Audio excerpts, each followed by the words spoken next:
एक बहुत सुंदर सा प्रसंग है, जरा ध्यान दीजिएगा। कई लोग कहते हैं हमारा गुस्सा कंट्रोल में नहीं आता, हम बहुत गुस्सा आता है गुरुजी। कोई कहता है मेरी बहू को गुस्सा आता है, कोई कहती है मुझे गुस्सा आता है, कोई कहता है मेरे बेटे को आता है, कोई कहता है मेरे बच्चे को आता है। गुस्सा कंट्रोल नहीं होता, अब शब्द निकल जाता है, ताने निकल जाते हैं, आड़े टेढ़ा निकल जाता है, आप शब्दों पर अपशब्द निकल जाते हैं। बाद में पछतावा भी होता है, बाद में दुख भी होता है, बाद में मन में सोचने में आता है कि ये क्यों हो गया। तो कुछ दिन मूंगे का पानी, अगर मूंगा नहीं हो तो केवल जल का पात्र, उसमें केवल एक हरी मूंग डालकर शिव जी को वो जल चढ़ाना प्रारंभ कर दो। 15 दिन 20 दिन प्रतिदिन शंकर को जल चढ़ाना प्रारंभ तो करो। क्रोध कितना भी तेज आ रहा होगा, संयम में आना प्रारंभ हो जाएगा और मुख से अपशब्द निकलना बंद हो जाएंगे। दुर्वा और बेलपत्र दो चीजें। एक बात बहुत अच्छे से याद रखिए, अगर डॉक्टर आपको कह दिया है कि आपके पेट में या बच्चादानी में या शरीर में कहीं गठान आ गई, कहीं गांठ आ गई आपके शरीर में, और ये बात अपनी याद रखना, पड़ोसी के यहाँ भी तकलीफ हो तो आप बता सकते हो, रिश्तेदारों के यहाँ भी तकलीफ है तो आप बता सकते हो। डॉक्टर ने कह दिया कि शरीर में गांठ है, बच्चेदानी में गांठ है, या पेट में गांठ है, या शरीर के किसी अंग में गांठ है, एक बेलपत्र लीजिए, दुर्वा लीजिए। दुर्वा और बेलपत्र को लेकर जब शिव जी के मंदिर में आप समर्पित करें, हमेशा बेलपत्र आप चढ़ाते हैं ऐसी, कैसी चढ़ाते हैं? ऐसी। जब आप दुर्वा और बेलपत्र शिव जी के मंदिर में शिवालय पर चढ़ाएंगे, शिवलिंग पर, तो वो ऐसी समर्पित करी हुई दुर्वा उस पर रखी हुई। 7 बार जो लोटे में जल भरा हुआ है, कलश के अंदर जल है, वो कुंदकेश्वर महादेव का नाम लेकर दक्षिण में बैठकर उत्तर की ओर मुख कर 7 बार उसी जल को उसके ऊपर गिराना है, कुंदकेश्वर महादेव का नाम लेकर। उसमें से दुर्वा और बेलपत्र जो चढ़ी हुई आपकी है वो लेकर जाना है। 7 दुर्वा 7 दिन तक लगातार एक एक कर कुंदकेश्वर महादेव का नाम लेकर खाना है, और एक बेलपत्र 8वें दिन जो चढ़ी हुई बेलपत्र थी वो 8वें दिन खाना है।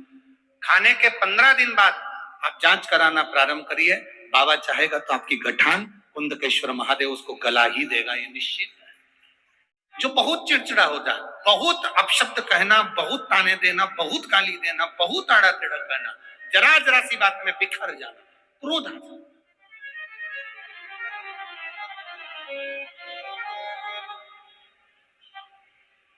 श्वेत पुष्प, सफेद पुष्प बेलपत्री के साथ जब देवाधिदेव महादेव के ऊपर समर्पित करा जाता है, थोड़ी देर चढ़े रहने के बाद बेलपत्र और श्वेत पुष्प में से सफेद पुष्प उठाकर बेलपत्री के वृक्ष के नीचे समर्पित कर दिया जाता है जो शिवलिंग पे चढ़ाया गया, और उसका एक श्वेत पुष्प उठाकर शिव का चढ़ा हुआ बेलपत्री के वृक्ष के नीचे समर्पित कर दिया जाता है।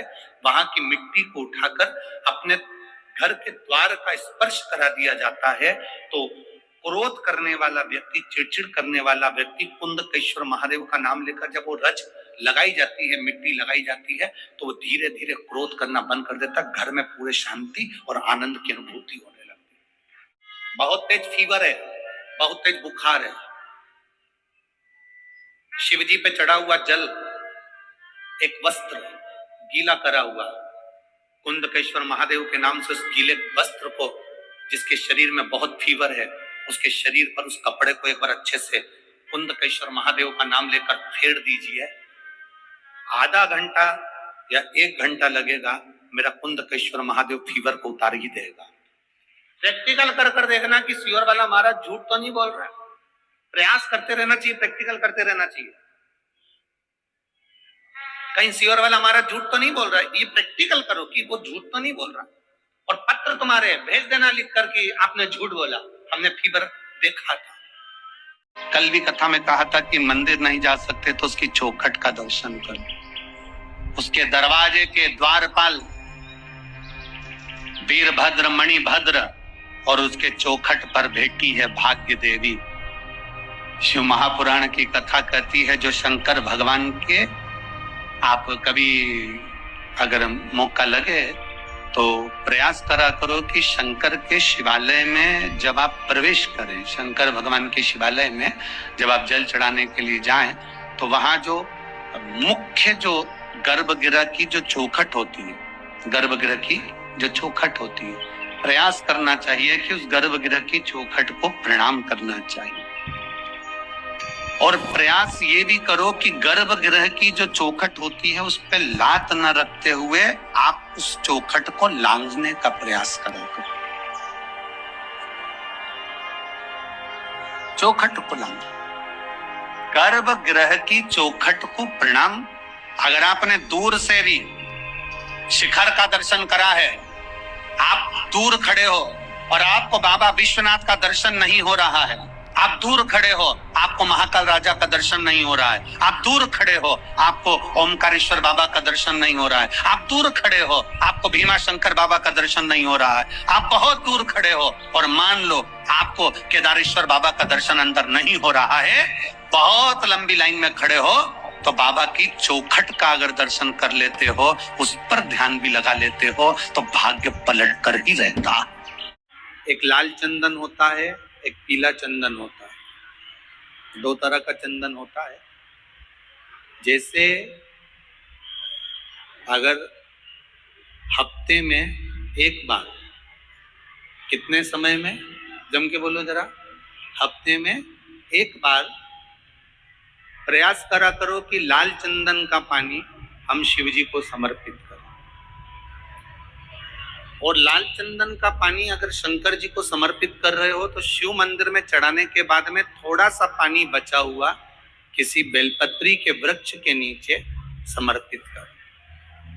किसी भी बेलपत्र के वृक्ष के नीचे लाल चंदन का पानी थोड़ा समर्पित करें। अपन लोग क्या करते हैं कि भाई एक बेलपत्री का जो पत्ता होता है, उस पत्ते के बीच वाली जो पत्ती होती है, उस पत्ती पर अपन केसर को घिसकर, केसर को घोलकर उस पत्ती पर अपन केसर का तिलक लगा देते हैं। बस इतना याद रखें कि इस पत्ती का जो मुख है वो जलाधारी की ओर होना चाहिए। जब हम चढ़ाएं उस समय केसर का तिलक लगाकर अंगूठे से उसको टच कर कर नाम गोत्र बोलकर शिव जी को उसे चढ़ा दो। और किसी भी शिव मंदिर में आप उसको समर्पित कर सकते। बाबा से निवेदन करिएगा, बाबा स्वीकार करेगा।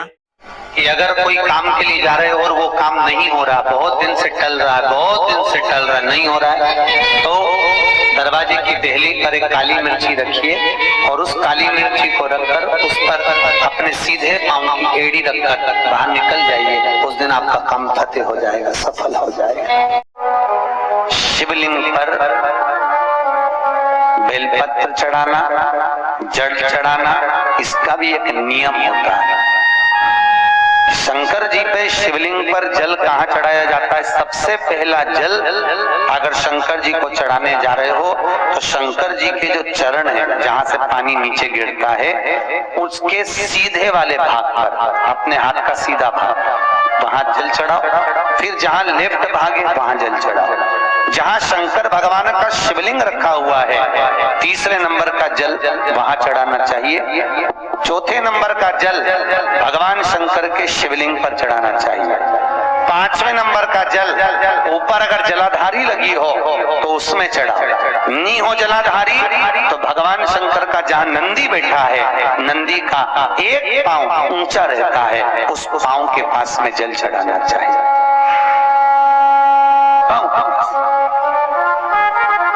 जल जल जल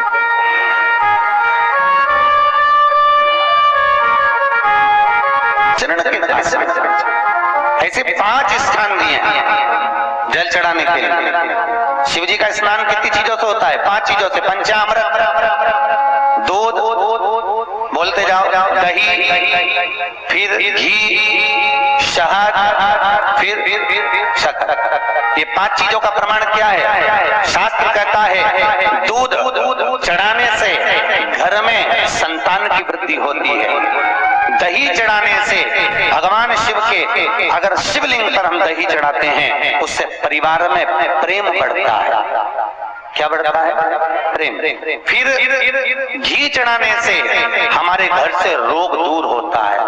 शहद चढ़ाने से, भगवान शंकर पर जो शहद चढ़ाया जाता है, वो चढ़ाने से घर में संपदा की वृद्धि होती है। और 5वें नंबर पर भगवान को शक्कर खाड़ जो आप जानते होंगे, शक्कर आदि पिसी हुई चढ़ा देने से, शिव जी को चढ़ाने से हमारे घर के बच्चे जिद्दी नहीं होते।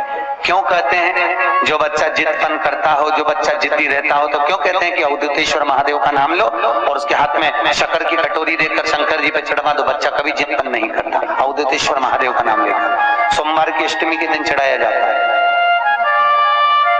सोमवार की अष्टमी को अवधूतेश्वर का नाम लेकर। क्यों कहते हैं जो बच्चा बार बार बीमार पड़ रहा हो, बार बार सर्दी हो रही हो, बार बार बीमार पड़ रहा हो, खांसी चल रही हो, बार बार हॉस्पिटल लेकर भागना पड़ रहा हो बच्चे को, छोटा सा अगर बच्चा है, 8 साल के अंदर बच्चा है और बीमार ज्यादा पड़ रहा है, तो आटे का दिया बनाओ, 4 बत्ती रखो, उसमें तिल्ली का तेल डालो, अवधूतेश्वर महादेव का नाम लेकर बच्चे के ऊपर से 21 बार उतारो और किसी चौराहे पर ले जाकर रख दो। जिंदगी में बच्चा कभी बीमार नहीं पड़ेगा, बच्चा स्वस्थ रहे, आनंद में रहे।